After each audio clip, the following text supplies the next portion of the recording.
I was in the back of an Uber when my driver said, "There's a car that's been following us for 2 blocks. I don't want to drive you home until I lose him." I was outside the club in Miami when I realized I needed to order an Uber home. I thought everything was fine because the driver who accepted my ride was a woman instead of a creepy man. Plus, when I got in the driver Mayumi's Tesla, we started yapping about random stuff like how crazy it is that Piper Raquel actually dropped the link. She laughed and said period, which made me like her instantly. But that's when it happened. She took a right and we were getting further away from my house instead of closer.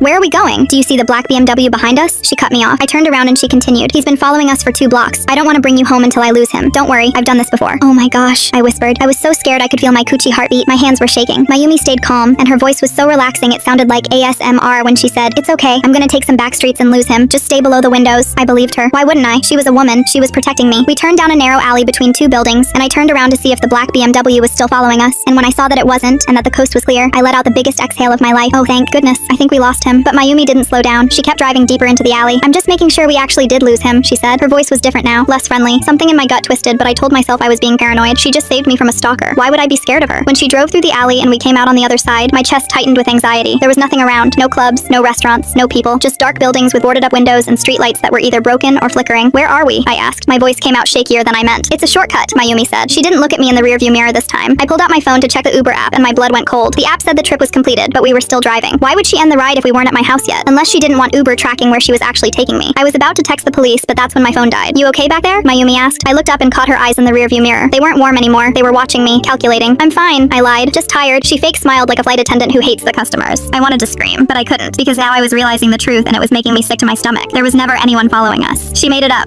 She made the whole thing up to get me away from the main roads. Mayumi turned down a dead-end road that was under a dark bridge, and that's when I saw it. Under the bridge, there was the same black BMW from earlier, parked with 2 scary-looking men in the front seat. There was no one else around. My whole body went numb with terror. As soon as we parked, I grabbed the door handle, but it wouldn't open. I was trapped. Tears started streaming down my face. Please don't do this. I work on Wall Street. I have money. I'll give you whatever you want." Mayumi rolled her eyes and said, "It's not about money," like I was the one annoying her. That's when it happened. The doors of the parked car under the bridge opened. 2 large men stepped out. They were walking toward us. "Ah!" I screamed. Bang, bang, bang. I banged on the windows with my fists, and that's when I heard it. "Hey, leave her alone! I already called the cops!" I looked up to see a homeless man walking towards us. He had his phone camera pointed right at Mayumi and the 2 men. "I got your faces on camera. The cops are on the way." Long story short, they're all in prison, and I gave the homeless man head as a thank you.